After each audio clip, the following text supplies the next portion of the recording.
بسم اللہ الرحمن الرحیم والسابقون الأولون من المهاجرين والأنصار والذين اتبعوهم بإحسان رضي الله عنهم ورضوا عنه وأعد لهم جنات تجري تحتها الأنهار خالدين فيها أبدا ذلك الفوز العظيم والسابقون الأولون من المهاجرين والأنصار والذين اتبعوهم بإحسان رضي الله عنهم ورضوا عنه. السلام عليكم ورحمة الله وبركاته. إن الحمد لله نحمده ونستعينه ونستغفره ونعوذ بالله من شرور أنفسنا ومن سيئات أعمالنا. من يهده الله فلا مضل له ومن يضلل فلا هادي له وأشهد أن لا إله إلا الله وحده لا شريك له وأشهد أن محمدا عبده ورسوله. يا أيها الذين آمنوا اتقوا الله حق تقاته ولا تموتن إلا وأنتم مسلمون. يا أيها الناس اتقوا ربكم الذي خلقكم من نفس واحدة وخلق منها زوجها وبث منهما رجالا كثيرا ونساء واتقوا الله الذي تساءلون به والأرحام إن الله كان عليكم رقيبا. يا أيها الذين آمنوا اتقوا الله وقولوا قولا سديدا يصلح لكم أعمالكم ويغفر لكم ذنوبكم ومن يطع الله ورسوله فقد فاز فوزا عظيما. أما بعد فإن خير الحديث كتاب الله وخير الهدي هدي محمد صلى الله عليه وسلم وشر الأمور محدثاتها وكل محدثة بدعة وكل بدعة ضلالة وكل ضلالة في النار. رب اشرح لي صدري ويسر لي أمري واحلل عقدة من لساني یفقہوا قولی. اللہ رب العزت کا بے انتہا شکر احسان ہے کہ جس کی توفیق سے پچھلے 2 محاضروں میں ہم نے عشرہ مبشرہ میں سے پہلی شخصیت یعنی حضرت ابو بکر صدیق رضی اللہ تعالیٰ عنہ کی سوانح حیات اور ان کے حالات زندگی مختصر وقت میں ہم نے سمیٹنے کی کوشش کی اور حضرت ابو بکر صدیق رضی اللہ عنہ کی مثالی زندگی کے مختلف پہلو ہمارے اور آپ کے سامنے آئے. آج تذکرہ ہے عشرہ مبشرہ میں سے دوسری عظیم شخصیت نبی کریم صلی اللہ علیہ وسلم کے دوسرے عظیم ساتھی خلیفہ دوم امیر المومنین عمر بن خطاب رضی اللہ تعالی عنہ کا. عمر بن خطاب رضی اللہ تعالی عنہ آپ کی کنیت ابو حفص ہے اور آپ کا لقب الفاروق ہے اور مشہور قول کے مطابق عام الفیل کے 13 سال بعد آپ کی ولادت ہوئی تھی. یعنی ابرہہ کے ہاتھیوں کا جو واقعہ پیش آیا تھا اس کے 13 سال بعد، جس کا مطلب یہ ہوا کہ عمر میں حضرت عمر بن خطاب رضی اللہ عنہ نبی کریم صلی اللہ علیہ وسلم سے 13 سال چھوٹے تھے اور ابو بکر صدیق رضی اللہ عنہ سے عمر میں 10-10.5 سال چھوٹے تھے. بھائیو، حضرت عمر بن خطاب رضی اللہ عنہ کی شخصیت کے بارے میں ہم یہ کہہ سکتے ہیں کہ پیارے نبی صلی اللہ علیہ وسلم نے انہیں اللہ سے مانگ کر حاصل کیا تھا. عمر بن خطاب رضی اللہ عنہ کا شمار مکے کی با اثر شخصیات میں ہوتا تھا. مکے میں بڑا اثر و رسوخ رکھتے تھے عمر بن خطاب رضی اللہ عنہ، اور اسی اثر و رسوخ کی بنا قبول اسلام سے پہلے حضرت عمر بن خطاب رضی اللہ عنہ کا شمار نبی کریم صلی اللہ علیہ وسلم کے مخالفین میں سر فہرست ہوتا تھا۔ نہ صرف حضرت عمر شروع میں اسلام کی مخالفت کر رہے تھے، بلکہ اسلام لانے والوں کو ستانے اور اسلام لانے والوں کو تکلیف دینے میں بھی شروع میں حضرت عمر کا نام آیا کرتا تھا۔ آپ کو معلوم ہے کہ وہ مشہور لونڈی جو زنیرہ رضی اللہ عنہ کے نام سے جانی جاتی ہیں یا زنیرہ کے نام سے جانی جاتی ہیں، ان کے ایمان لانے کی وجہ سے حضرت عمر بن خطاب رضی اللہ عنہ نے ان پر کتنے ستم ڈھائے تھے، اتنا مارتے تھے کہ مارتے مارتے حضرت عمر تھک جاتے، پر یہ لونڈی نہ تھکتی، کہتے کہ ذرا دم لے لوں اور پھر ماروں گا۔ مکے میں جب حالات مسلمانوں کے حق میں بہت زیادہ تنگ ہو گئے، مسلمانوں کے لیے مکی زندگی میں چیلنجز بہت بڑھ گئے، پیارے نبی صلی اللہ علیہ وسلم اور صحابہ کرام رضوان اللہ علیہم اجمعین کو مکے میں بہت زیادہ ستایا جانے لگا، پریشان کیا جانے لگا، تو اس وقت ضرورت تھی اسلام کو ایک غیبی مدد کی، اس وقت ضرورت تھی اسلام کو رب کی غیبی تائید کی۔ چنانچہ حالات کی نزاکت کو دیکھتے ہوئے پیارے نبی صلی اللہ علیہ وسلم نے اللہ تعالیٰ سے خاص طور پر دعا کی۔ پیارے نبی نے دعا کی کہ پروردگارا، یہ مکے کی دو عظیم شخصیتیں ہیں، ایک ہے عمر بن خطاب اور ایک ہے ابو جہل بن ہشام، پروردگارا آج یہ مخالفین اسلام میں سے ہیں، مسلمانوں کو ستانے والوں میں سے ہیں، پروردگارا ان دونوں میں سے جو تیرے نزدیک محبوب ہے اسے اسلام لانے کی ہدایت دے دے اور توفیق دے دے۔ اس دعائے نبوی کا نتیجہ تھا، اس دعائے نبوی کا کرشمہ تھا کہ عمر بن خطاب رضی اللہ عنہ کا دل بدلا، ان کا مزاج بدلا، اور عمر بن خطاب جو کبھی شرک میں تھے، مشرکین کی صف میں تھے اور مسلمانوں کو ستانے والوں کی صف میں تھے، اس دعائے نبوی کے بعد عمر بن خطاب رضی اللہ عنہ کا دل اسلام کے لیے کھل گیا، اور ان کے قبول اسلام کا یہ بنیادی سبب ہے پیارے نبی کی دعا۔ پیارے نبی کی دعا حضرت عمر بن خطاب رضی اللہ عنہ کے قبول اسلام کا بنیادی سبب ہے۔ یہ اور بات ہے کہ اسلام قبول کرنے سے پہلے بھی حضرت عمر کے ساتھ ایسے کچھ واقعات ہوئے تھے جن واقعات نے ان کے دل کو متاثر کیا تھا اور اسلام سے قریب کیا تھا، جن میں سے ایک واقعہ یہ بتایا جاتا ہے کہ ایک مرتبہ اللہ کے نبی صلی اللہ علیہ وسلم خانہ کعبہ میں قرآن پڑھ رہے تھے، تلاوت کر رہے تھے، عمر بن خطاب رضی اللہ عنہ سن رہے تھے، دشمن تھے، ابھی ایمان نہیں لائے تھے، تب کی بات ہے، پیارے نبی سورہ حاقہ پڑھ رہے تھے، الحاقۃ ما الحاقہ وما ادراک ما الحاقہ کذبت ثمود وعاد بالقارعہ فاما ثمود فاہلکوا بالطاغیہ واما عاد فاہلکوا بریح صرصر عاتیہ۔ سورہ حاقہ کا اسلوب، سورہ حاقہ کی آیتیں، سورہ حاقہ کے مضامین اور سورہ حاقہ میں جو باتیں اللہ تعالیٰ نے جس انداز میں پیش کی ہیں وہ ڈائریکٹ انسان کے دل کو چھونے والی۔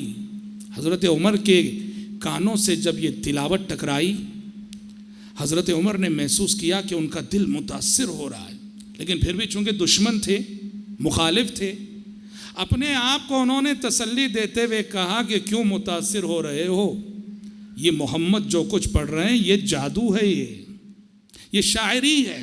پہلے تو انہوں نے کہا یہ تو شاعری ہے، جیسے ہی وہ کہہ رہے تھے انہوں نے کہا اپنے آپ سے کہ یہ شاعری ہے، پیارے نبی پڑھتے رہے اور سورہ حاقہ کی آیت آ گئی، وَمَا هُوَ بِقَوْلِ شَاعِرٍ، یہ کسی شاعر کا کلام نہیں ہے، قَلِيلًا مَا تُؤْمِنُونَ، بہت کم تم ایمان لاتے ہو۔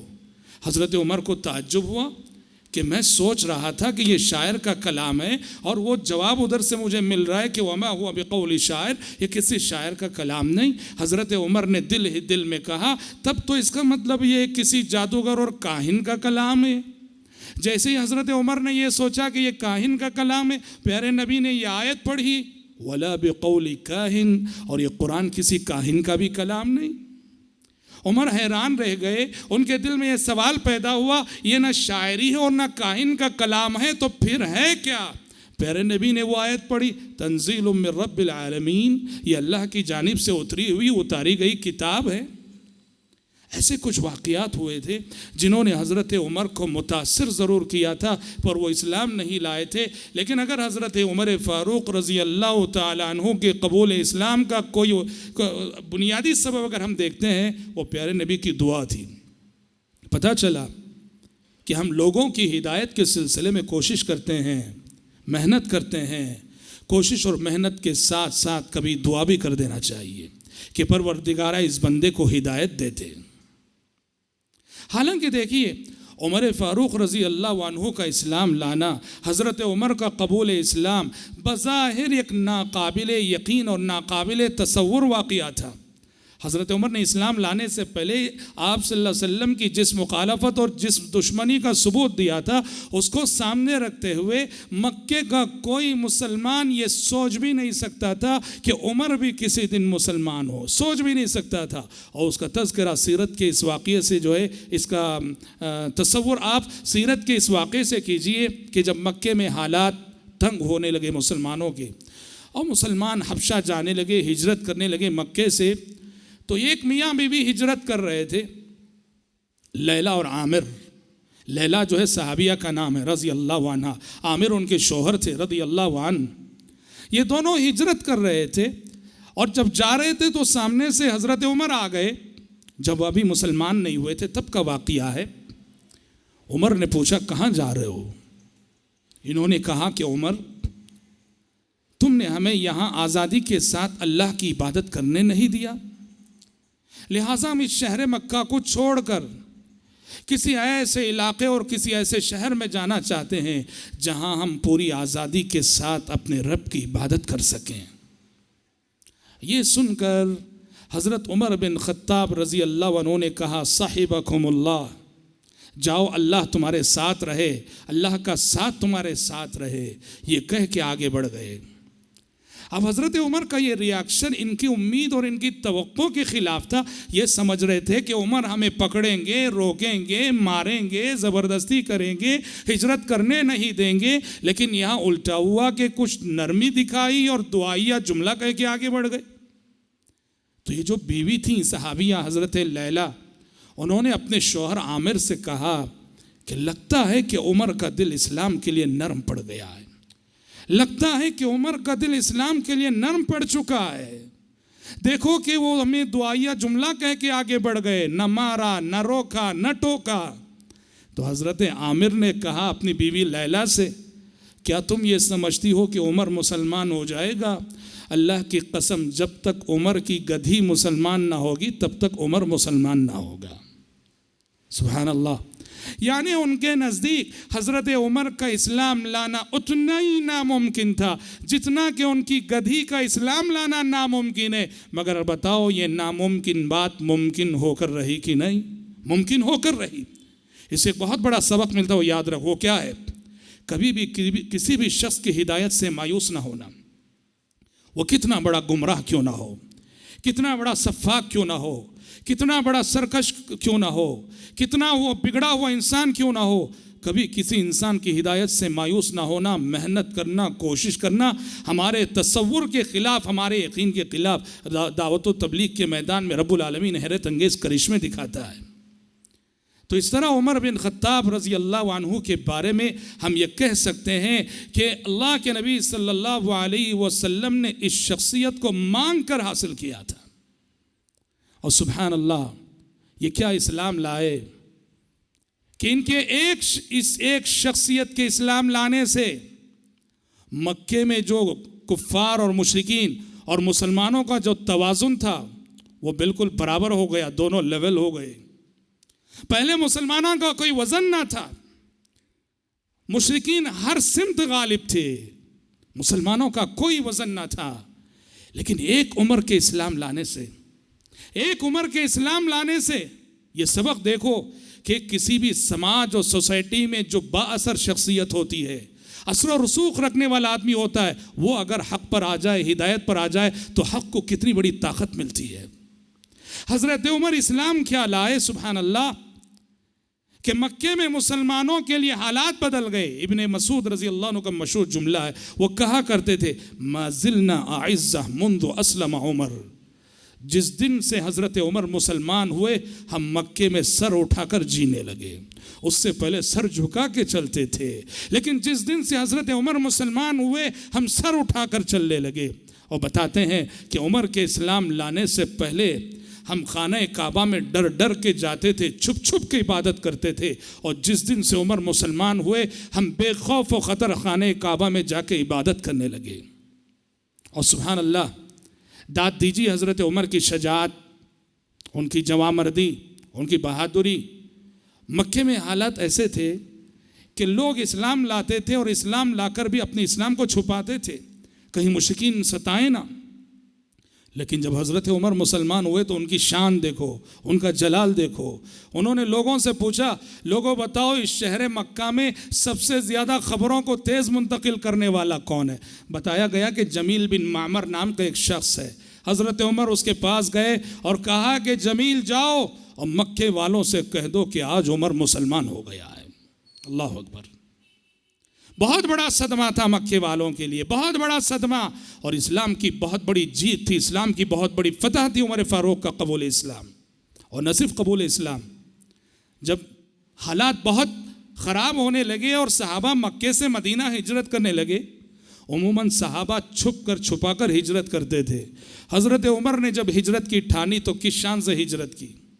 اب سب جا رہے ہیں تو حضرت عمر کو بھی جانا ہی تھا، مکہ چھوڑنا ہی تھا، لیکن سب چھپ چھپا کر ہجرت کر رہے تھے۔ اور حضرت عمر نے کس شان سے ہجرت کی؟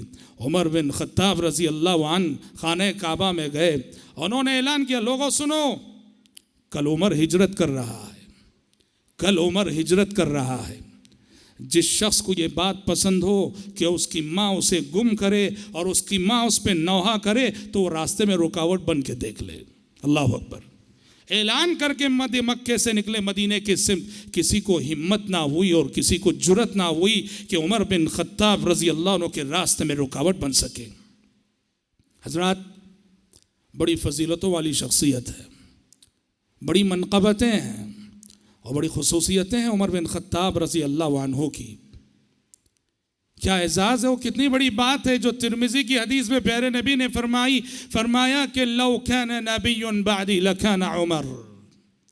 آپ نے فرمایا کہ نبوت و رسالت کا سلسلہ اللہ نے مجھ پہ ختم کر دیا ہے، اگر میرے بعد نبوت و رسالت کا سلسلہ جاری رہتا تو میرے بعد نبوت کا تاج عمر بن خطاب کے سر پہ رکھا جاتا۔ اور کتنی بڑی بات ہے جو ترمذی کی ایک اور روایت میں پیارے نبی نے فرمائی کہ ان اللہ تعالی جعل الحق علی لسان عمر وقلبہ، کہ اللہ تعالیٰ نے عمر کے دل اور عمر کی زبان پہ حق بات جاری کر دی ہے۔ وہ حق کہنے والے، اور حق کہنے میں کسی سے ڈرنے والے نہیں، کسی کو خاطر میں لانے والے نہیں، حق کا اعلان کرنے والے، حق کی طرف بلانے والے، حق کی تبلیغ کرنے والے، حق کو حق بتانے والے، باطل کو باطل بتانے والے۔ اسی لیے انہیں لقب دیا گیا کہ وہ الفاروق ہیں۔ یہ وہ شخصیت ہے جو حق اور باطل کے درمیان ایک معیار ہے، حق و باطل کے درمیان ایک امتیاز ہے، حق و باطل میں فرق کرنے والی شخصیت ہے عمر بن خطاب کی۔ اور کتنی بڑی بات آپ صلی اللہ علیہ وسلم نے فرمائی، کتنی بڑی بات آپ صلی اللہ علیہ وسلم نے فرمائی۔ انسان تو انسان، پیارے نبی نے فرمایا کہ عمر کی شخصیت کا رعب اور دبدبہ اور عمر کی شخصیت کا خوف عالم جن اور عالم شیاطین پہ بھی ہے۔ آپ نے فرمایا کہ عمر، بخاری اور مسلم کی حدیث ہے، جس راستے سے تم گزر جاتے ہو شیطان کو اس راستے سے گزرنے کی ہمت نہیں ہوتی ہے، شیطان اپنا راستہ بدل لیتا ہے۔ عمر بن خطاب کو آتے ہوئے دیکھ کر شیطان اپنا راستہ تبدیل کر دیتا ہے۔ اور کتنی بڑی منقبت ہے، کتنی بڑی فضیلت ہے جو بخاری اور مسلم کی ایک اور حدیث میں آپ نے بیان فرمائی۔ پیارے نبی نے فرمایا کہ ایک رات میں سویا ہوا تھا اور میں نے خواب دیکھا. اور ایک دوسری حدیث ہے, وہ بھی صحیح حدیث ہے, آپ نے فرمایا کہ معراج کی رات یہ منظر میں نے دیکھا. اور دونوں حدیثیں اپنی جگہ صحیح ہیں, جس کا مطلب یہ ہوا کہ معراج کی رات بھی یہ منظر آپ نے دیکھا اور خواب میں بھی آپ صلی اللہ علیہ وسلم نے یہ منظر دیکھا. اور آپ کو معلوم ہے کہ نبی کا خواب وحی کی قسم ہے, وحی کی ایک شکل ہے. آپ نے فرمایا کہ میں سویا ہوا تھا, اللہ تعالیٰ نے نیند میں مجھے جنت کی سیر کرائی.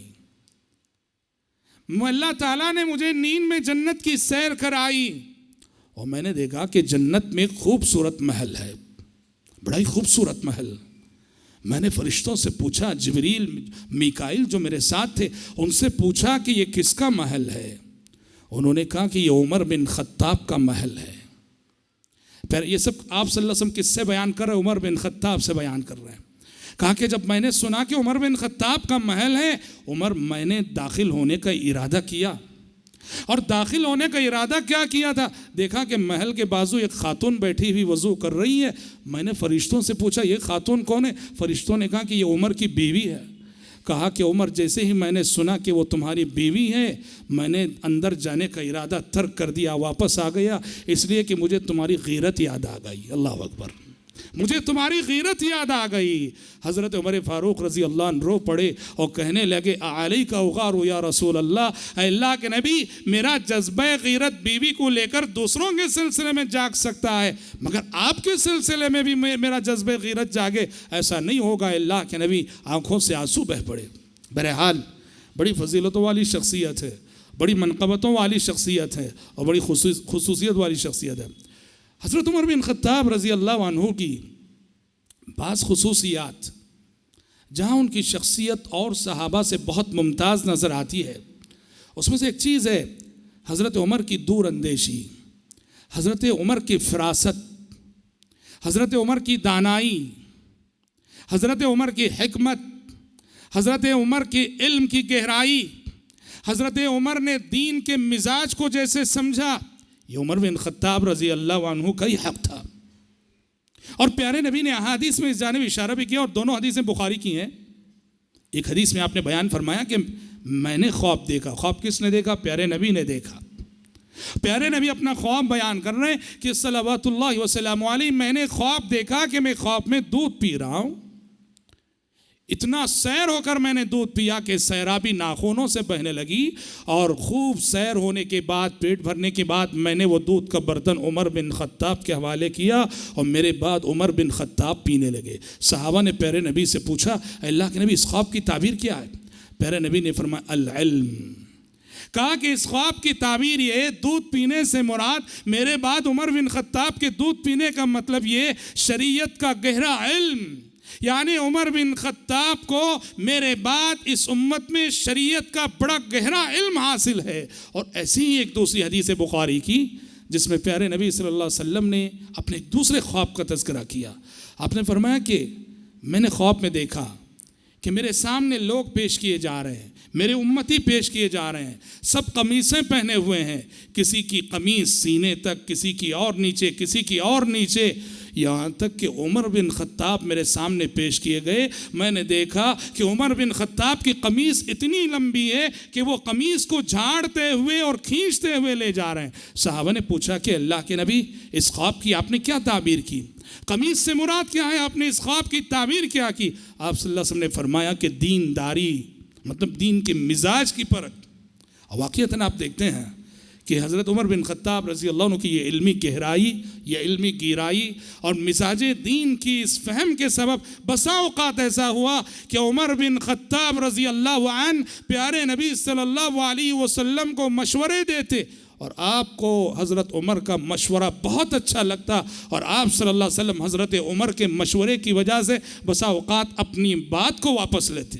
مشہور واقعہ ہے, ایک مرتبہ پیارے نبی صلی اللہ علیہ وسلم ایک باغیچے میں بیٹھے تھے, کوئی نہ تھا. اصل میں صحابہ کے درمیان بیٹھے ہوئے تھے, اچانک اٹھ کر گئے, بہت دیر ہو گئی آئے نہیں.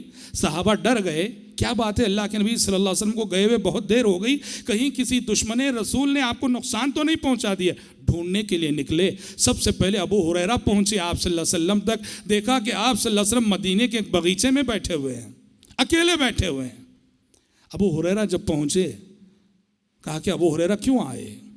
ابو ہریرہ نے کہا کہ اللہ کے نبی آپ ہمارے درمیان بیٹھے ہوئے تھے، اچانک اٹھ کر چلے گئے اور آنے میں آپ نے تاخیر کی، ہم سب کو خوف لاحق ہوا کہ کہیں آپ کے کسی دشمن نے نعوذ باللہ آپ کو نقصان نہ پہنچایا ہو، اور اس لیے ہم آپ کی تلاش میں نکلے اور میں سب سے پہلے آپ تک پہنچا ہوں۔ پیارے نبی نے ابو ہریرہ کو اپنی 2 جوتیاں عطا کی، اپنی 2 جوتیاں عطا کی، کہا کہ ابو ہریرہ میری یہ 2 جوتیاں لے جاؤ اور جاؤ اس باغیچے کے باہر جاؤ، جو بھی لوگ آ رہے ہیں انہیں بشارت سنا دو کہ جو بھی لا الہ الا اللہ کی گواہی دیتا ہوگا، جو بھی توحید کی گواہی، لا الہ الا اللہ کی گواہی دل سے دیتا ہے، کہہ دو کہ محمد آج اسے جنت کی بشارت سنا رہے ہیں۔ جوتیاں کیوں دیں؟ ایک علامت کے طور پر، دلیل کے طور پر کہ واقعی ابو ہریرہ اللہ کے نبی کے پاس سے ہو کر آ رہے، ایک پروف کے طور پر، اس لیے جوتیاں دی، ورنہ کوئی دوسرا مقصد نہ تھا۔ ابو ہریرہ پہنچے، باغیچے سے باہر نکلے اور راستے میں جو بھی ملنے لگے سب کو بشارت سنانے لگے کہ لوگوں لا الہ الا اللہ جو بھی کہے وہ جنتی ہے۔ عمر سے سامنا ہو گیا، عمر کا سامنا ہو گیا، عمر آ رہے تھے اور عمر کو بھی وہ بات سنائی۔ حضرت عمر کو وہ بات کیا سنائی کہ حضرت عمر نے حضرت ابو ہریرہ رضی اللہ عنہ کے سینے پہ گھونسا مارا اور حضرت ابو ہریرہ بے ساختہ گر پڑے۔ حضرت ابو بکر یہ سمجھے کہ شاید آپ صلی اللہ علیہ وسلم، حضرت عمر یہ سمجھے کہ ابو ہریرہ شاید آپ صلی اللہ علیہ وسلم کے مقصود کو ٹھیک سے سمجھ نہ سکے ہو۔ ابو ہریرہ گر گئے اور اٹھے، روتے ہوئے پیارے نبی کے پاس واپس گئے، جا کے شکایت کی، کہا کہ اللہ کے نبی آپ نے جو میسیج دے کے بھیجا تھا وہ میسیج میں سنانے کے لیے آگے بڑھ رہا تھا، عمر بن خطاب نے اس میسیج کو سن کر میرے سینے پہ مارا اور میں گر گیا، اور وہ دیکھیے عمر میرے پیچھے آ رہے ہیں۔ حضرت عمر پہنچ گئے، پیارے نبی نے کہا کہ عمر کیوں مارا تم نے ابو ہریرہ کو، کیوں مارا؟ حضرت عمر نے کہا کہ اللہ کے نبی کہ آپ نے ابو ہریرہ سے کہا تھا کہ جاؤ جو بھی کلمہ طیبہ لا الہ الا اللہ کی گواہی دیتا ہو اسے جنت کی خوشخبری سنا دو، آپ نے یہ پیغام دے کے بھیجا تھا؟ پیارے نبی نے کہا ہاں بالکل۔ حضرت عمر نے کہا اے اللہ کے نبی میرا مشورہ ہے کہ آپ اس طرح لوگوں میں اعلان عام مت کیجئے، لوگوں کو مت بتائیے، کیونکہ مجھے ڈر ہے کہ اگر اس طرح سے بتا دیا جائے تو لوگ اس بشارت پر اعتماد کر کے عمل کرنے میں سستی کر لیں گے، لہٰذا اللہ کے نبی میرا مشورہ ہے کہ لوگوں کو عمل کرنے دیجئے، خلہم یعملون۔ پیارے نبی کو حضرت عمر کا مشورہ پسند آیا، حضرت عمر نے کہا چلو، پیارے نبی نے فرمایا چلو تب تو ٹھیک ہے، لوگوں کو عمل کرنے دو۔ بہت بڑی بات ہے، حضرت عمر بن خطاب کی نظریں بہت دور تک دیکھتی تھیں، کل کے درس میں بتاؤں گا انشاءاللہ تعالی وہ کہاں تک دیکھتے تھے، کتنے دور اندیش تھے، کیسی فراست تھی حضرت عمر بن خطاب رضی اللہ تعالیٰ عنہ کی۔ اسی لیے پیارے نبی صلی اللہ علیہ وسلم نے ان کی تصویب کی اور اس مسئلے میں ان کی تائید کرتے ہوئے آپ صلی اللہ علیہ وسلم نے کہا کہ چھوڑ دو پھر لوگوں کو۔ اور حضرات ایک بہت بڑی بات یہ ہے، حضرت عمر کی ایک بہت بڑی خصوصیت یہ ہے کہ وہ اس امت کی الہامی شخصیت تھی، وہ اس امت کی الہامی شخصیت، یہ بھی بخاری میں ہے، پیارے نبی نے فرمایا کہ پچھلی امتوں میں کچھ الہامی شخصیتیں ہوا کرتی تھیں، اگر اس امت میں کوئی الہامی شخصیت ہے تو وہ عمر بن خطاب کی شخصیت ہے۔ اور ایک حدیث کو اسی بات کو الفاظ بدل کر پیارے نبی نے فرمایا کہ پچھلی امتوں میں کچھ ایسے افراد تھے جو انبیاء تو نہ تھے، پیغمبر تو نہ تھے، مگر ان پہ الہام ہوا کرتا تھا، اس امت میں اگر کوئی ہے تو عمر بن خطاب ہے۔ صحیح حدیث ہے، بخاری کی حدیث ہے۔ اس کی اگر ہم شرح کرنا چاہیں، کیسی الہامی شخصیت، اگر اس کی ہم شرح کرنا چاہیں تو تاریخ کی کتابوں میں ایک واقعہ آتا ہے، اور علمی امانت کے تحت میں یہ بتاتا چلوں کہ اس واقعے کی صحت کے سلسلے میں یقیناً اہل علم کا اختلاف ہے، مگر بہت سارے معتبر اہل علم نے اس کو صحیح مانا ہے۔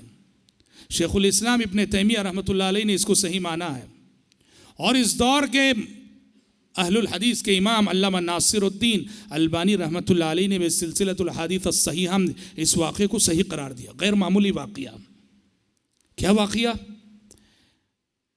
میں یہ بتانا چاہتا ہوں کہ پیارے نبی نے جو فرمایا کہ کچھ الہامی شخصیتیں ہوا کرتی تھیں، اس امت میں اگر کوئی ہے تو عمر بن خطاب ہے۔ واقعہ یہ ہے کہ حضرت عمر بن خطاب رضی اللہ عنہ ایک مرتبہ ممبر پہ خطبہ دے رہے تھے، اور انہوں نے ایک فوج شام بھیج رکھی تھی اور فوج کا کمانڈر بنایا تھا، ان کا نام تھا ساریہ۔ ممبر پر خطبہ دیتے دیتے حضرت عمر نے فرمایا یا ساریۃ الجبل، یا ساریۃ الجبل، اے ساریہ پہاڑ کی طرف آ جاؤ، پہاڑ کی طرف آ جاؤ۔ جو مجمع عام میں جماعت تھی وہ سمجھ نہ سکی عمر کیا کہہ رہے ہیں، اور یا ساریۃ الجبل کی یہ ندا اور یہ آواز جو ممبر رسول پہ کھڑے ہو کہ عمر بن خطاب نے لگائی، اس کی گونج جو ہے وہاں فوج نے سنی، حضرت ساریہ کے کانوں میں پڑی۔ وہاں اصل یہ ہو رہا تھا کہ دشمن غالب آ رہے تھے، مسلمان شکست کھا رہے تھے۔ یا ساریۃ الجبل کی آواز جیسے ان کے کانوں سے ٹکرائی، حضرت ساریہ پہاڑ کی سمت آ گئے، فوج کو لے کر پہاڑ کی سمت آ گئے، اور پہاڑ کی سمت جیسے ہی آئے لڑائی کا نقشہ بدل گیا، ہاری ہوئی جنگ مسلمان جیت گئے۔ عجیب و غریب واقعہ۔ اہل علم میں سے بہت سارے لوگوں نے سلف کی کتابوں میں اس واقعے کو حضرت عمر کی کرامات کے طور پہ ذکر کیا گیا ہے، اور جیسا کہ میں نے کہا محدث العصر امام البانی رحمۃ اللہ علیہ نے اس کی سند کو صحیح قرار دیا ہے۔ تو اس واقعے کی روشنی میں آپ اس حدیث کو سمجھ سکتے ہیں کہ پیارے نبی نے جو فرمایا کہ پچھلی امتوں میں کچھ الہامی شخصیتیں ہوا کرتی تھیں، اس امت میں اگر کوئی شخصیت ہے تو وہ عمر بن خطاب کی شخصیت ہے۔ اور حضرات عمر بن خطاب کی یہی دور اندیشی رضی اللہ عنہ وارضاہ، یہی فراست اور یہی الہامی شخصیت ہونے کا تقاضا تھا کہ سبحان اللہ کتنے بار ایسا ہوا اور کتنے معاملات میں ایسا ہوا کہ عمر بن خطاب ایک مشورہ دیتے اور ان کے مشورے کے مطابق آسمان سے وحی نازل ہوتی۔ ابن عمر تو فرماتے ہیں رضی اللہ عنہ، جو حضرت عمر کے بیٹے ہیں، کہ زندگی میں نے ابا جان کو جب بھی یہ جملہ کہتے ہوئے سنا کہ شاید میرا گمان ہے کہ ایسا رہے گا یہ معاملہ۔ ابن عمر کہتے ہیں جب بھی ابا جان نے یہ کہا کہ میرا گمان ہے کہ معاملہ ایسا رہے گا، وہ معاملہ ہمیشہ ویسے ہی رہا جیسے میرے ابا نے گمان کیا۔ فراست اسی کو کہتے ہیں، دور اندیشی اسی کو کہتے ہیں۔ کتنی بڑی بات ہے کہ ایک مشورہ دے، ان کے مشوروں سے کے مطابق آسمان سے وحی نازل ہو جائے۔ کئی واقعات ہیں۔ حضرت عمر بن خطاب رضی اللہ عنہ نے مشورہ دیا آپ صلی اللہ علیہ وسلم کو، کہا کہ اللہ کے نبی کیا ہی اچھا ہوگا یہ خانہ کعبہ میں جو مقام ابراہیم ہے، مقام ابراہیم کو ہم مصلی بنا لیں، وہاں نماز پڑھیں۔ ادھر مشورہ دیا اور ادھر تھوڑی دیر میں جبریل امین وحی لے کر آ گئے، وَاتَّخِذُوا مِن مَقَامِ إِبْرَاهِيمَ مُصَلَّى، مقام ابراہیم کو مصلی بنا لو تم۔ ایک مرتبہ عمر بن خطاب رضی اللہ عنہ نے کہا پیارے نبی سے، کہا اللہ کے نبی آپ کے پاس اچھے بھی آتے ہیں برے بھی آتے ہیں، برے سے مراد منافقین وغیرہ، آپ کے پاس اچھے برے سب آتے ہیں، کیا ہی اچھا ہوگا کہ آپ امہات المومنین سے پردہ کروائیں۔ اس وقت تک پردے کا حکم نہیں آیا تھا، پردے کا حکم نازل نہیں ہوا تھا۔ تو حضرت عمر بن خطاب کو یہ منظر اچھا نہیں لگتا تھا، اچھے برے سب پیارے نبی کی خدمت میں آئے۔ مسلمان صحابہ تو آتے ہی تھے، منافقین بھی آتے تھے، کفار اور مشرکین بھی آتے تھے، چونکہ پردے کا حکم نہ تھا ان کے سامنے امہات المومنین بھی آتی تھیں۔ حضرت عمر نے کہا کیا ہی اچھا ہوگا کہ آپ اپنی ازواج مطہرات سے پردہ کرنے کے لیے کہیں۔ ادھر حضرت عمر نے کہا، ادھر جبریل امین وحی لے کر آ گئے، وَإِذَا سَأَلْتُمُوهُنَّ مَتَاعًا فَاسْأَلُوهُنَّ مِن وَرَاءِ حِجَابٍ، امہات المومنین سے جب بھی اگر کوئی چیز لینی ہو، پوچھنی ہو، مانگنی ہو، پردے کے پیچھے سے کھڑے ہو کر پوچھنا، پردے کے پیچھے سے کھڑے ہو کر مانگنا۔ اور غزوہ بدر کے موقع پر جب 70 کافر قید ہو کر آئے، 70 کافر قید ہو کر آئے، پہلا موقع تھا کہ مسلمانوں کے ہاتھ میں کفار قید ہو کر آئے ہیں، کیا کرنا ہے اب ان کے سلسلے میں سمجھ میں نہیں آ رہا تھا۔ پیارے نبی نے مشورہ کیا کیا کیا جائے، کیا سلوک کیا جائے ان کے ساتھ۔ حضرت ابو بکر نے مشورہ دیا، اللہ کے نبی پیسہ لے لیجئے، فدیہ لے لیجئے، چھوڑ دیجئے، ان کو آزاد کر دیجئے، مسلمان کمزور ہیں، مسلمانوں کو مال کی بھی ضرورت ہے، فدیہ لے کر آزاد کر دیجئے۔ عمر بن خطاب رضی اللہ عنہ کا مشورہ تھا، اللہ کے نبی میرا مشورہ یہ ہے، ان لوگوں نے ہمیں بہت ستایا ہے، بہت تکلیف دی ہے، اسلام کو آگے بڑھنے سے بہت روکا ہے، میرا مشورہ یہ ہے کہ ان قیدیوں میں سے، ہم میں سے جو رشتہ دار ہے ان قیدیوں کا، وہ اپنی تلوار سے اپنے رشتہ دار کا سر قلم کرے، یہ میرا مشورہ ہے۔ پیارے نبی نے خیر اس وقت حضرت ابو بکر کے مشورے کو قبول کر لیا اور حضرت ابو بکر کے مشورے کی تنفیذ کر دی، لیکن آسمان سے آنے والی وحی نے عمر بن خطاب کے مشورے کی تائید کی۔ ما كان لنبي ان يكون له اسرى حتى يسخن في الارض تريدون عرض الدنيا والله يريد الاخره والله عزيز حكيم۔ حضرت عمر کے مشورے کی تائید ہوئی۔ ایک اور موقع تھا، رئیس المنافقین، منافقوں کا سردار عبداللہ بن ابی بن سلول یہ مر گیا، منافقوں کا سردار یہ مر چکا، اور سبحان اللہ عبداللہ جو رئیس المنافقین تھا اس کے فرزند تھے، ان کا نام بھی عبداللہ تھا، باپ کا نام بھی عبداللہ، بیٹے کا نام بھی عبداللہ، اور وہ صادق الایمان تھے، سچے مسلمان تھے، عبداللہ بن ابی بن سلول۔ حضرت عبداللہ جو رئیس المنافقین کے بیٹے تھے بہت دکھی تھے، بہت غمزدہ تھے کہ باپ حالت نفاق میں مرا ہے، رئیس المنافقین ہو کے مرا ہے، بہت دکھی تھے، بہت غمزدہ تھے، اور پیارے نبی ان کے دکھ اور درد کو سمجھتے تھے۔ وفات کے بعد وہ تو جانتے تھے کہ اب ان کا باپ مغفرت کا تو مستحق نہیں ہے، دل تڑپ رہا تھا، دل مچل رہا تھا، پیارے نبی کی خدمت میں آئے، اللہ کے نبی میری ایک درخواست ہے، ذرا آپ اپنی قمیض دے دیجئے، میرے والد کو اپنی قمیض پہنا دیجئے۔ پیارے نبی صلی اللہ علیہ وسلم حضرت عبداللہ کے دکھی دل کو کچھ تسلی دینے کے لیے ان کی یہ درخواست منظور کی، اور عبداللہ بن ابی بن سلول کو اپنی قمیض پہنائی، اور یہ قمیض پہنانے میں ایک اور حکمت یہ بھی تھی کہ رئیس المنافقین عبداللہ بن ابی بن سلول نے بدر کی جنگ میں جب قیدی گرفتار ہو کر آئے تھے، ان گرفتار قیدیوں میں پیارے نبی کے چچا عباس بھی تھے، جو اس وقت تک مسلمان نہیں ہوئے تھے، کافر تھے، اور عباس اس وقت برہنہ تھے، قمیص نہ تھی۔ رئیس المنافقین عبداللہ بن ابی بن سلول نے حضرت عباس کو اس وقت قمیص پہنائی تھی۔ پیارے نبی نے چاہا کہ میرے چچا کے ساتھ اس نے جو احسان کیا اس کا بدلہ بھی دے دیں، اور یہاں حضرت عبداللہ کی دل جوئی اور خاطرداری بھی مقصود تھی، آپ نے قمیص پہنا دی۔ اچھا، قمیص پہنانے کے بعد حضرت عبداللہ نے یہ بھی درخواست کی، اللہ کے نبی میرے والد کی نماز جنازہ پڑھا دیجیے، میرے والد کی نماز جنازہ پڑھا دیجیے۔ پیارے نبی نے ان کی درخواست منظور کی، آگے بڑھے، اللہ اکبر، رئیس المنافقین ہے، پیارے نبی نے حضرت عبداللہ کی درخواست منظور کی، آگے بڑھے، نماز پڑھانے کے لیے کھڑے ہو گئے، پیچھے سے عمر بن خطاب رضی اللہ عنہ پیارے نبی کے پیچھے پیچھے چلنے لگے، کہنے لگے اللہ کے نبی مت پڑھائیے، مت پڑھائیے، اور اس کی ساری حرکتیں اور شرارتیں گنانے لگے، یہ وہ شخص ہے جس نے آپ کے ساتھ ایسا کیا، ایسا کیا، ایسا کیا۔ پیارے نبی رحیم تھے، رحمت کا پہلو ہمیشہ غالب رہتا تھا۔ پیارے نبی نے کہا کہ عمر دیکھو، اللہ تعالیٰ نے منافقین کے سلسلے میں مجھ سے یہ کہا، استغفر لهم او لا تستغفر لهم ان تستغفر لهم 70 مرة فلن يغفر الله لهم، کہا کہ اے محمد آپ ان کے حق میں استغفار کرو یا نہ کرو، 70 بار بھی استغفار کرو، اللہ تو انہیں معاف کرنے والا نہیں۔ کہا اللہ نے دیکھو مجھے اختیار دیا ہے، چاہو تو کرو، نہ کرو، منع تو نہیں کیا ہے، عمر میں پڑھاؤں گا نماز۔